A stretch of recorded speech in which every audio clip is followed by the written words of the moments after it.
that the market right now is a treadmill market for what that might mean.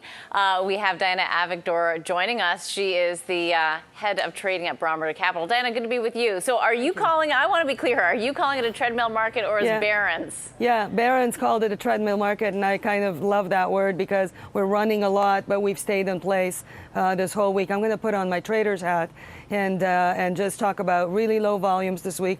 We've had a long weekend in Canada, which took out some of the players, and we have a long weekend in the U.S. takes out a lot of the players. For example, today it might as well just be closed. But what that does is it does increase some of the volatility around key sectors. So for investors, please watch out and don't get sucked out of the market for the wrong reasons. Okay, but low volumes aside, what are you thinking about the market here? I mean, you still do have the people who are in it are telling you what they think of it, and we've seen some movements downward in that U.S. 10-year yield. We've got a bit of an overhang to the broader market, it feels like. We've got oil down over 4%. And the banks in Canada, poor reaction to okay results. I agree. On the Canadian banks, there hasn't been any change in narrative. Some of the good things have not offset some of the bad or fearful issues that plague the Canadian banks, mainly some Canadian unique situations, be it the larger macroeconomic situation in Canada, how is the economy doing, but also mostly the housing market, has it stopped?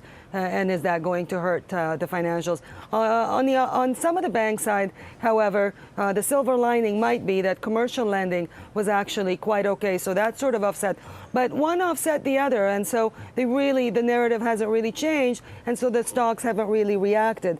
And on the energy side, which really is always so important for the Canadian market, we've had oil prices are up 30% year to date. The stocks are not. And it's very disappointing to see that when the oil price goes down 4% like it is today, this is a very volatile commodity. And it's just too bad that Canada is so exposed to such a volatile commodity. But that's what it is. The stocks are just in a little bit of a profit take situation.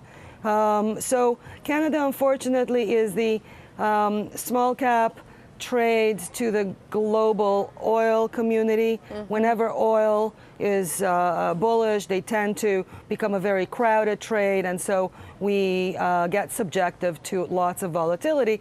And so therefore, for the investors in Canada, you really do have to be diversified. Don't think that being Canadian, you must be only in Canadian stocks, because it has a volatility profile that's higher than you need that diversification. So in our portfolios, we're at least 50-50. 50-50 U.S. Canada. U.S. Canada, and when Europe starts to be in play, we can be there too. But really, you have to pay attention to your currency exposures as well. Right. So sometimes closer to home is good.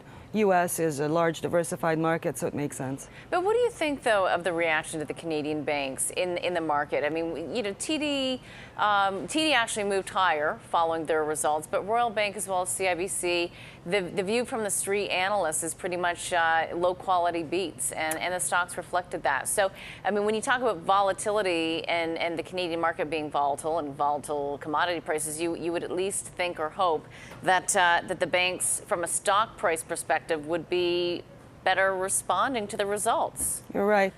Canadian banks have a very, let's look at it this way, it has a very loyal investor base, the stocks. In other words, those that hold the banks all the time, They have a good dividend, and over time, call it long number of years, you have not done poorly by holding on to the banks.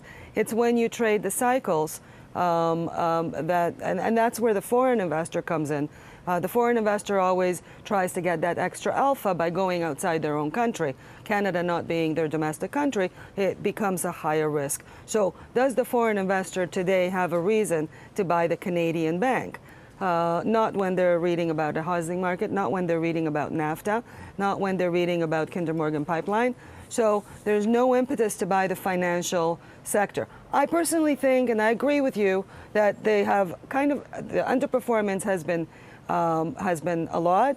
The numbers have not been so bad, really. And there is a possibility that, and the likelihood, I think, that they're going to catch up.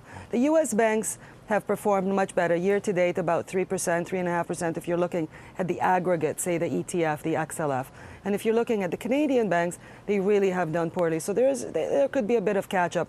But the U.S. banks have so much more fundamental things changing to their advantage, be it the rate situation. The June rate hike is almost a done deal. In Canada, no. Which benefits them, higher rates to their NIMs. Then there is the deregulation of the sector. I mean, it has gone to an extreme and it's coming back to some balance. We don't have, the Canadian banks have never been in that situation, in that crisis situation, so they have nothing to come back from. So there is a bigger pendulum that you could have from the U.S. bank, but I go back to what you mentioned, and I agree with that. There could be a bit of a catch-up. The Canadian banks are really not that bad.